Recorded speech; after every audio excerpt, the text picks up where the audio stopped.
Welcome to Sparking Success with Aaron Opalewski. Aaron brings you conversations that spark innovation, cultivate leadership skills, and pave the way for your business success. In each episode, we delve into the dynamic world of business and leadership, exploring strategies, insights, and success stories that fuel your professional journey. Hi, everybody. Welcome to the Sparking Success podcast. Today, we have our first guest with us, my good friend, Tom Caravela. Tom, how are you today? Man, I am awesome, and I'm so honored to be your first guest, and I'm so grateful. First of all, congratulations on launching your podcast.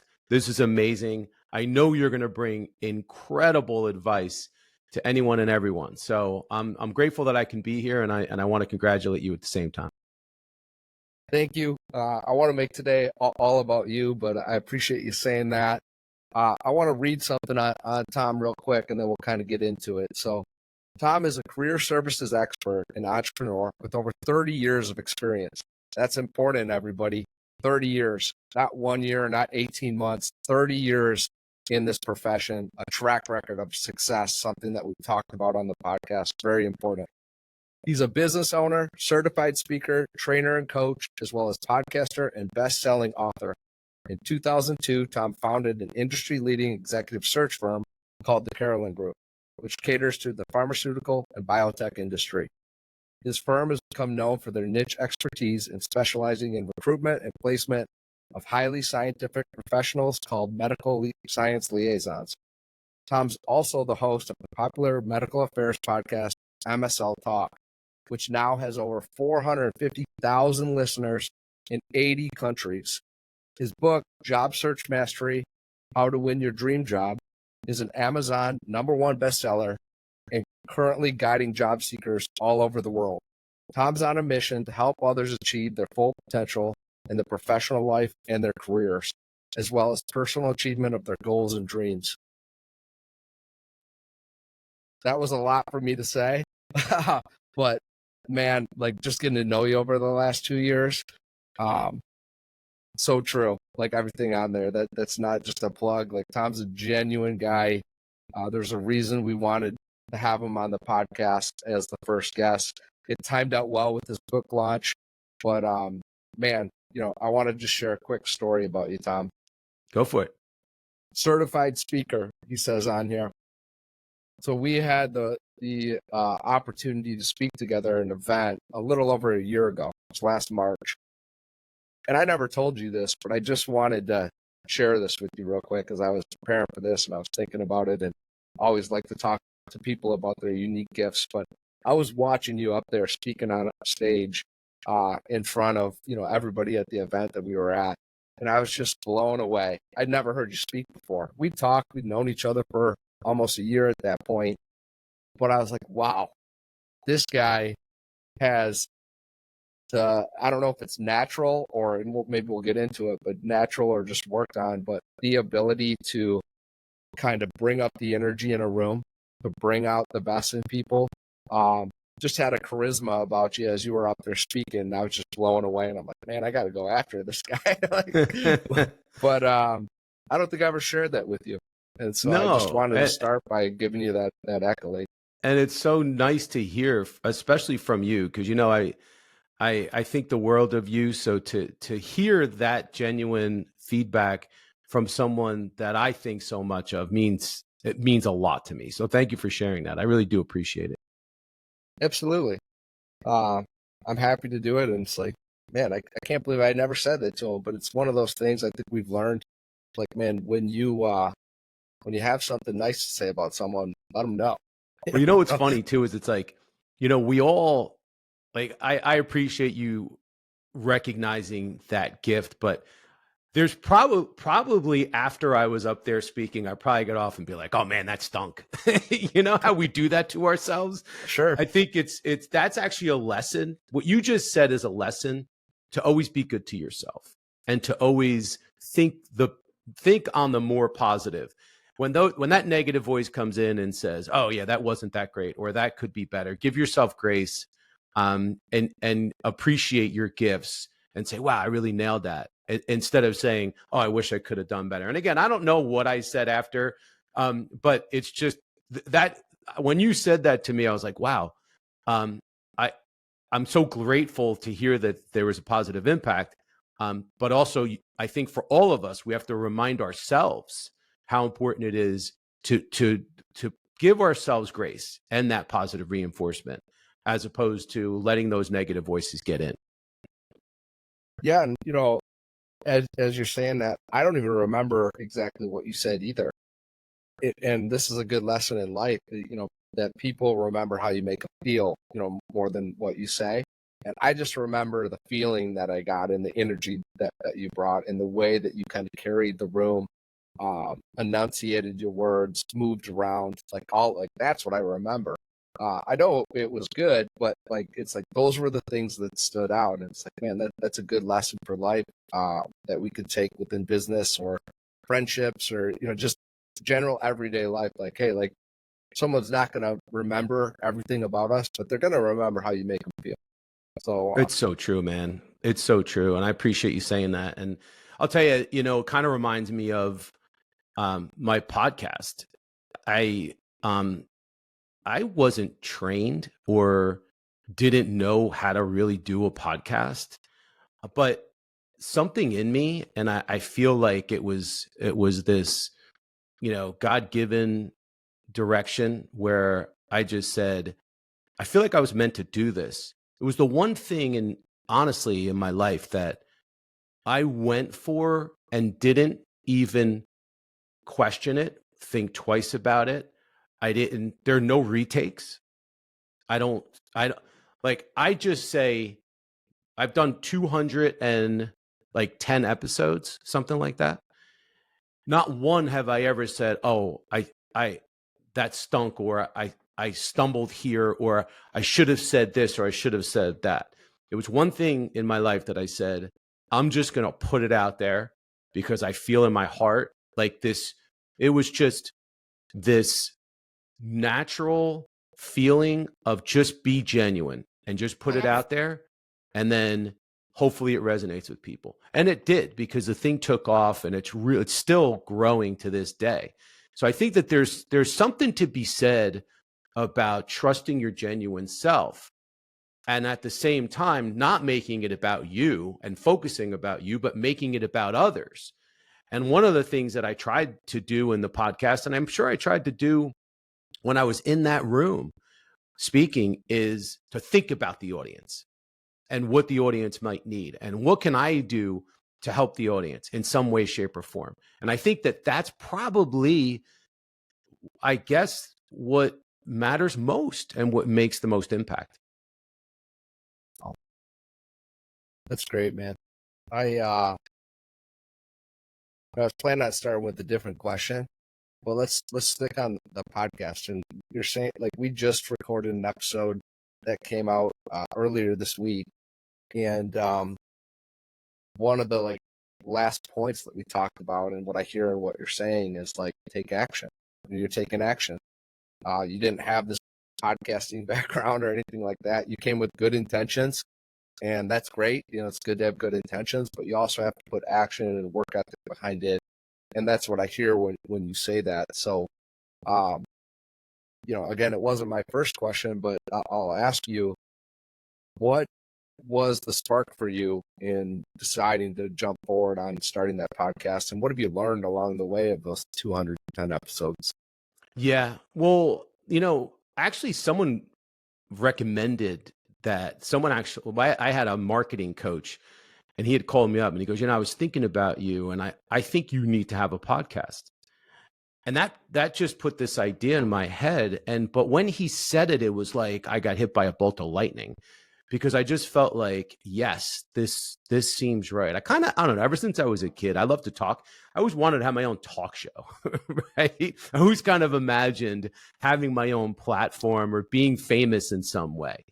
So when he said that, it made me think, okay, yeah, I should do this. But the second thing is, well, for what purpose? If I'm going to do this and get a message out, I want to get a message out that's relevant. I don't want to just sit there and just talk about myself or just drone on. I want to make it so that there's content that I can share that's going to help people, and it's going to serve a purpose. So one of the things that really dawned on me was that there's so many people that come to me looking for help with their careers, their job search. There's a lot of people looking to break into the pharmaceutical industry.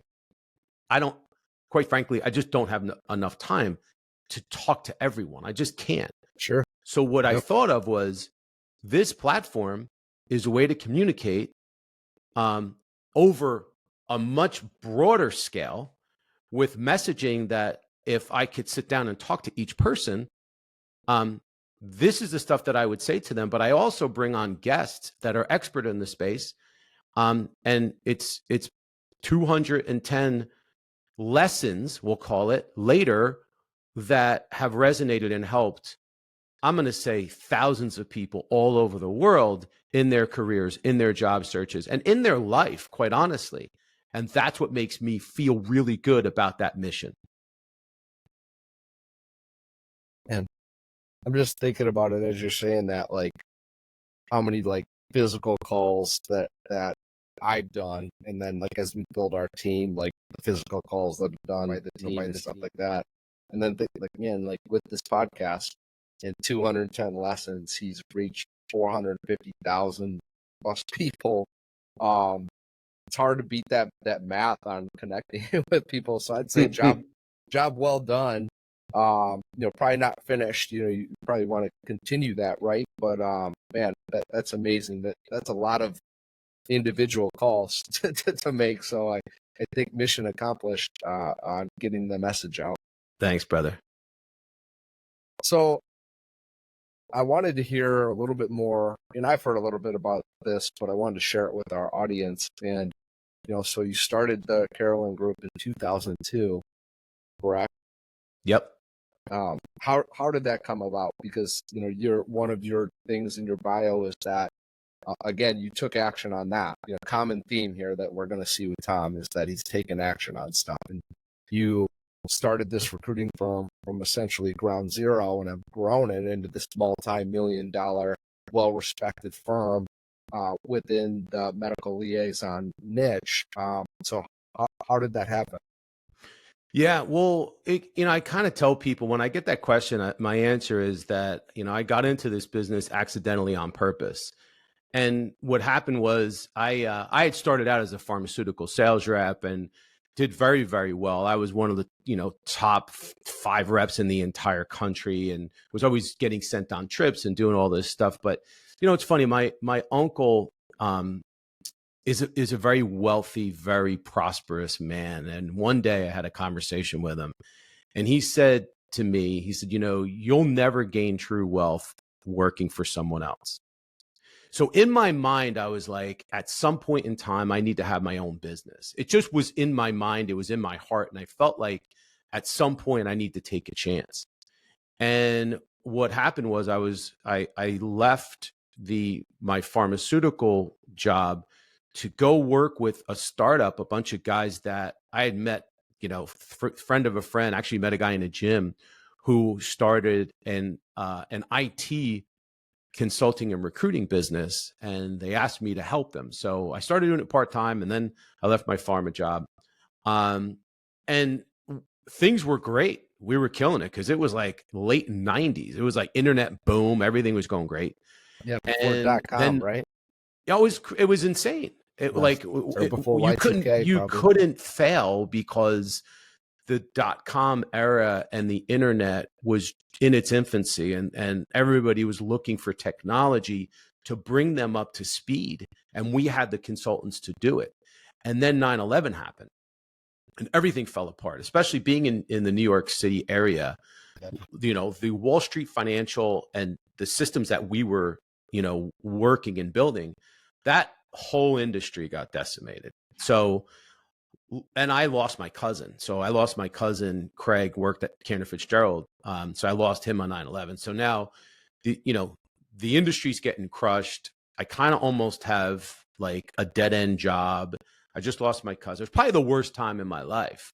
But at that time, one of the original partners that had left approached me and said, "Hey, I think we need to start our own thing because these guys, it wasn't getting to where they wanted it to be. There was dissension amongst the troops. Long story short, started up this business on the side. And in my mind, I'm like, I need to have my own thing, and it needs to be geared towards the pharmaceutical industry because that's what I knew. And overnight, literally, like right in the beginning, we landed. Our first client was Bristol Myers Squibb, and the thing took off, and the rest is history. So through that adversity, came this, what's now over a 20-year search firm that's grown and become a multi-million-dollar firm. That's it's impressive, man. Well, I tell you, Aaron, I was meant to do this. This wasn't an accident. I say accidentally on purpose, and it's totally tongue-in-cheek. This was God's plan for me. I was meant to do this. I'm supposed to do this. And I remind myself of that on the heart. You know what it's like being in business. You're under attack. And every day it's something else. But I remind myself at the end of the day and in the morning how fortunate I am and how it is my calling. It's what I'm meant to do. And I just follow my heart, and I follow the urges that I get. So the podcast was an urge. That was something that I knew I had to do. I needed someone to kind of push me a little bit. And then the book was the same thing. The book was a dream that was and a promise that was put in my heart a long time ago. I always wanted to write a book. And it just came together, and it's really a passion and a dream that's been realized. So can you talk more about that? Because that was, another question that I had down, and since it's coming up now, let's get into it. Like, what was I'm sure that's been in your head, for a period of time. What was the catalyst to kind of like, okay, now it's time to write this book? I think the real catalyst was seeing the success of the podcast and how realizing that if I took the knowledge that I have and shared it with the world and broadcast it in a format to touch a lot of people, then it could have a real impact and help a lot of people.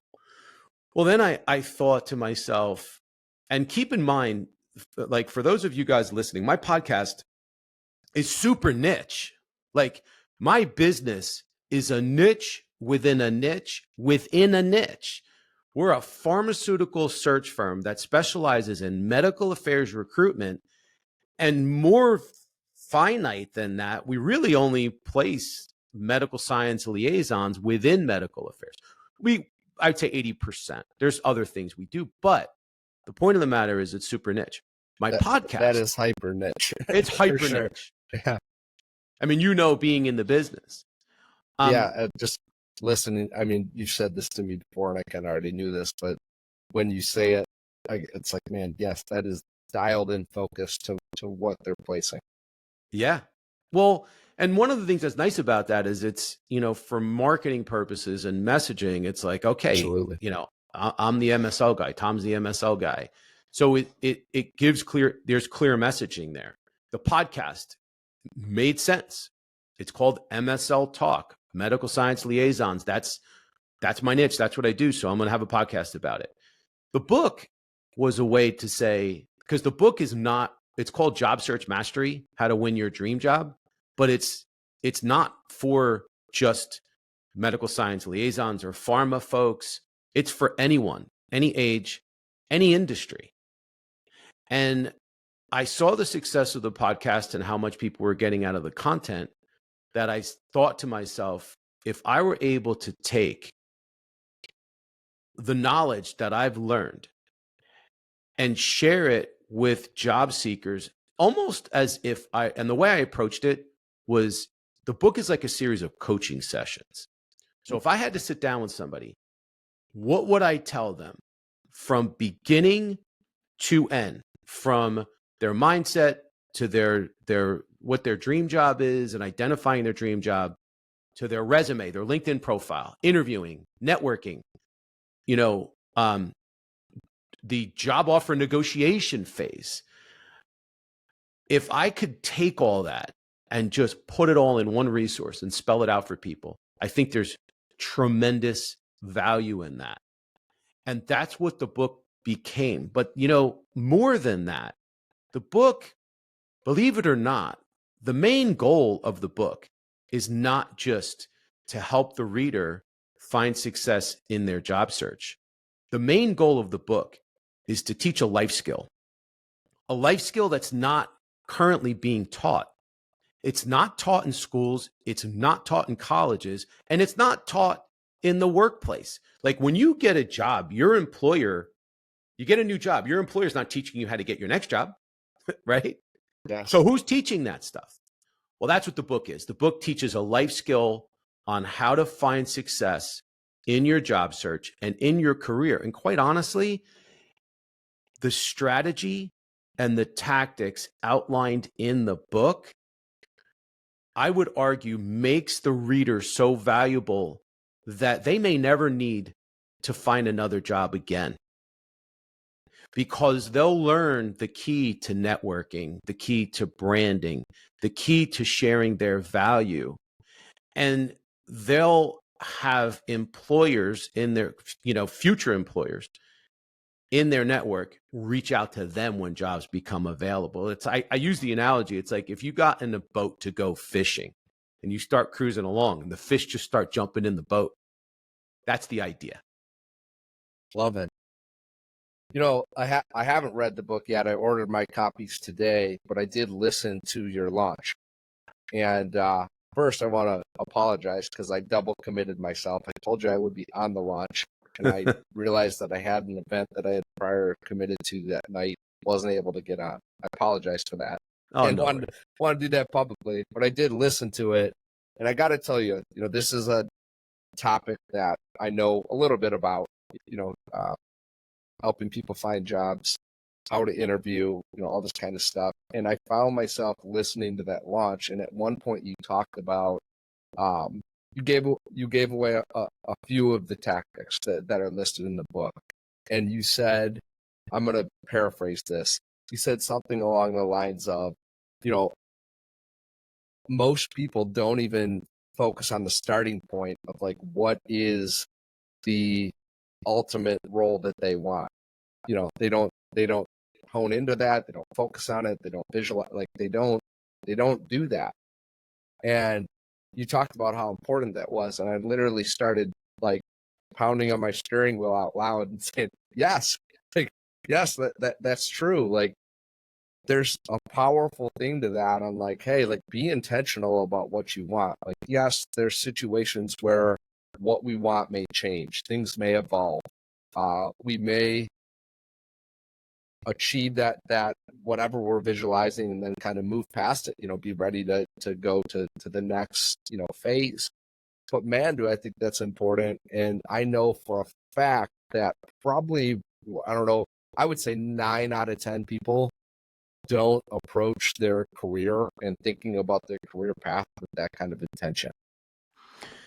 So I'm so glad you brought that up, because that was such an important part of, it's actually the very beginning of the book. It's chapter 2. So the chapter 1 is all about mindset. And when you start a job search, you have to be prepared and have the right mindset, because it's a grind.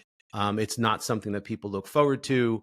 It's a very stressful and anxious type of experience. So the first chapter is mindset. The second chapter is all about identifying your dream job and understanding what your goal is. And it's funny, but my neighbor is a retired Marine colonel, and he read the whole book in one day.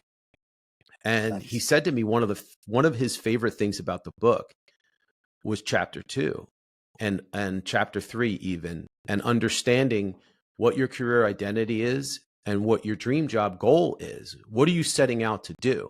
He said, I'll give you an example. He said, as a retired Marine colonel, he's like, I talk to and counsel and mentor a lot of people. And I'll ask them, so what do you want to do in your life? Or what do you want to do next in your career? He said, and Tom, I can't tell you how many people say, I'm really not sure. I'm not sure what I want to do. He goes, you know what I tell them? I tell them, well, go figure it out and then come back and talk to me. And in the book, I talk, I heard Jordan Peterson one time talk about what it means to be aimless and how much anxiety it causes. And it's almost like he uses the analogy, if someone dropped you in the middle of the desert, you would be anxious, not because you don't know where to go, because there's too many places to go. So decide where you want to go and what you want to do. And that's half the battle. I love that. So you're segueing into one of my other questions that I had down, and this is something, maybe it's just me being selfish, but one of our core values is mindset's the foundation of excellence. I think everything starts with your mindset. And so I feel like you share similar, thoughts and principles in your life. You mentioned it in your bio on the podcast here. What does that mean to you? Or how do you build a strong mindset? Well, I'll tell you, there's no doubt that you're obviously your mindset is I think the most important part of the whole process. And the reason I started the book and the first chapter is the 10 mindset principles for a successful job search. And the reason I did is because if you can't prepare your mind and prepare yourself for the battle, you're not going to be successful in the battle. So the first answer to the question is, I think that it all starts in your mind, and that you need to be more important than just understanding that it starts in your mind. You need to be consistent in your thoughts and consistent in your mindset. Like anything in life, the job search is more of a marathon. It's not a sprint. And it requires a consistent daily effort of action. You keep mentioning the word action. That's the perfect word to describe how to find success in a job search, but also in life. If you could have the mindset of, I'm going to be consistent in my daily actions towards the goal. Again, you're not aimless. You have a goal. Towards the goal that I set out for, you're unstoppable. You're unstoppable. And what the book does is it plans out and provides a roadmap of what those job search activities are that you need to take action on. But the key, and I keep talking about this in the book, but it's also a metaphor for life, is that if you're consistent enough, you make these things habits. They become habits. They become part of your day, part of your week, part of your month. So the idea is to adopt a mindset of consistency in action. That consistency in action will then turn into habits. Those habits will bring you success. I love that. I love any kind of tactical application, and I found those things to be true in my life too. So thanks for sharing. Last question that I have that I'm asking everyone that's in the recruiting industry is just, where do you see the industry going in the future? Yeah, so recruiting it's going through this weird phase right now, quite honestly, because there's so many factors right now working against the recruiting industry, but at the same time, there's kind of factors working for it. So, for example, I still don't think anyone really knows what to make of AI and artificial intelligence and the impact of technology on the future of the recruiting industry. Is it going to help all of us, or is it going to decimate all of us, right? There's this fear factor of, hey, are we going to be obsolete because companies are going to have artificial intelligence and machines are going to do all this? I personally don't think that a machine can handle the nuance of what has to happen in the recruiting process. I just don't think that's I personally don't think that we will be replaced by machines because there's way too much nuance. The best and worst part of the recruiting industry is that our commodities people. And the reason I say the best part is because, well, I love people and I love interacting with people. The worst part is you can't control people. You can't control what they say. And if they show up for an interview and then when they do, they may say something that you're like, really, you said that? So No, there's, you've had that happen before, right? You're just like, wait, what? Didn't we talk about this or whatever? But the thing is, getting back to the positive side, I think people need to be nurtured, and they need our help as recruiters, and our clients need our help as recruiters. And I don't think that can be replaced by machines. But I think that during COVID, I think it changed the dynamic of recruiting and hiring in the sense that we got thrown into this kind of world of virtual, and it changed everything. And then companies are like, wow, it's really easy to hire now. And we should hire all these people because we just came out of COVID and now we have all this stuff we have to do. And I think there was a lot of overhiring that went on. And then in 2023, we started to see a lot of industries, including mine, started to see a real shift where less jobs, and also a lot of layoffs. And then also we're seeing a lot of companies that are like, well, we're going to try not to use agencies. We're going to do this on our own. So there's a little bit of a what I would call a down market. We're also in an election year, Yep. which has a huge effect. So here's what I'm going to tell everybody that's in the recruiting industry. Unfortunately, what goes up must come down. The good news is it doesn't stay down. I've been through this before. I've been doing this a long time. I've seen ups and downs.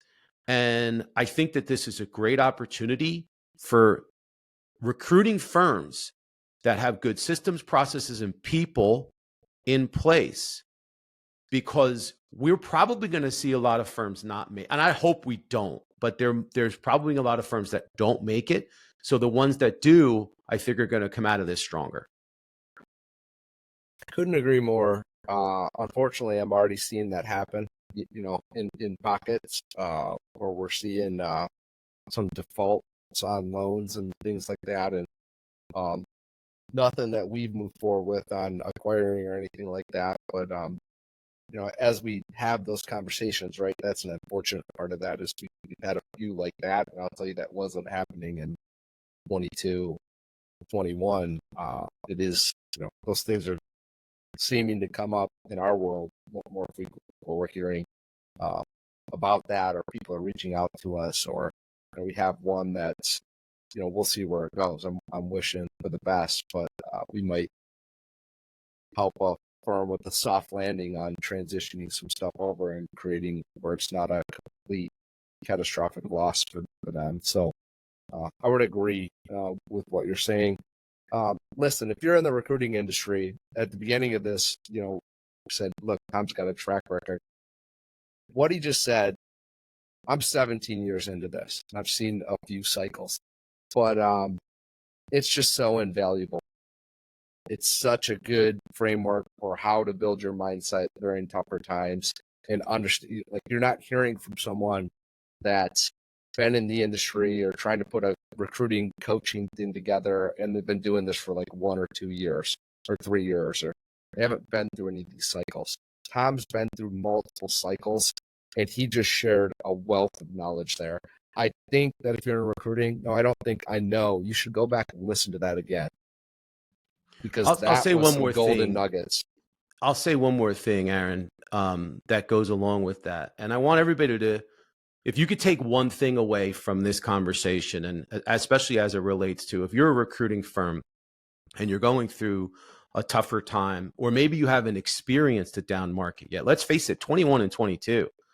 I mean, it was like, those were the golden years. It was crazy. Everybody did well. And then we saw a lot of things change in 23 and even 24.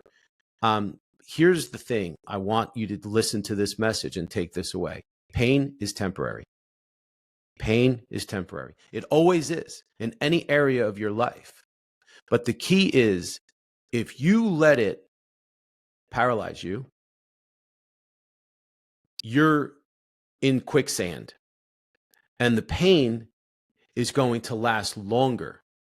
So when you feel pain or when it's slow, that's when you need to take more action, be more consistent, be more diligent, tighten up the screws, do the extra things, work harder. I think there's a lot of people that say, well, you know what, it's slow, so I'm going to go home early, or it's slow, it's June, July's coming up, I'm going to enjoy the summer, I'm going to enjoy this time.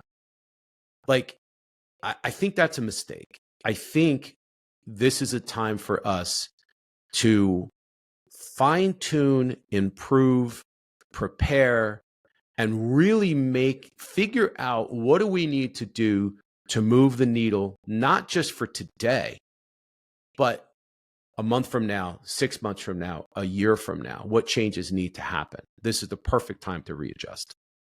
Completely agree. Thanks for sharing.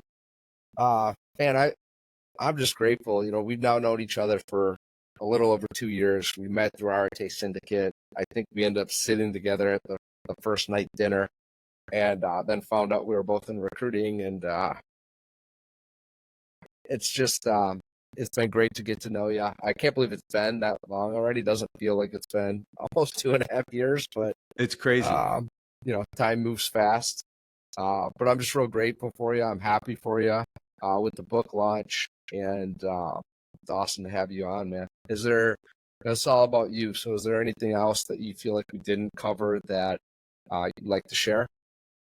Well, I think there's power in numbers. So the only other thing that I will share is anyone that's out there that's listening, if I can help you in any way, connect with me on LinkedIn.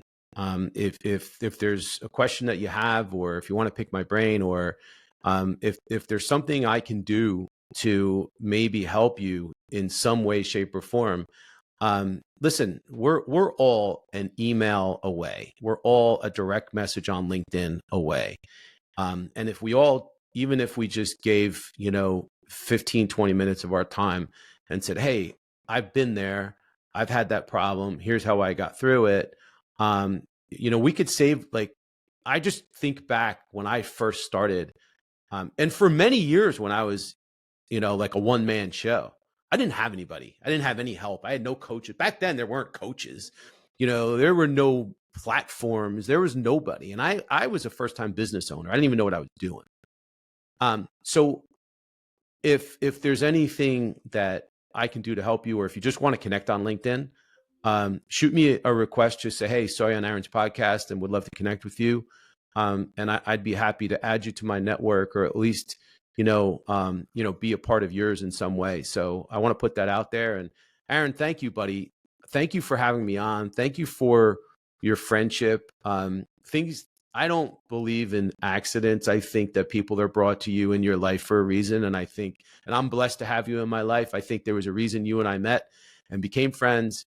And it's been such a pleasure and an honor for me to get to know you and to be in your life and in your world. I think the world of you, and I wish you all the best. Thanks, Tom. I appreciate it. Everybody, here's the deal. Again, we're grateful that Tom came on today and took some time to be with us. We all know somebody in our life that is either looking or going to be looking for a job. Share this episode with them, please. Have them check out Tom's book. We all know at least one person that could benefit from Tom's message, his book, and what he's all about. So thanks, Tom.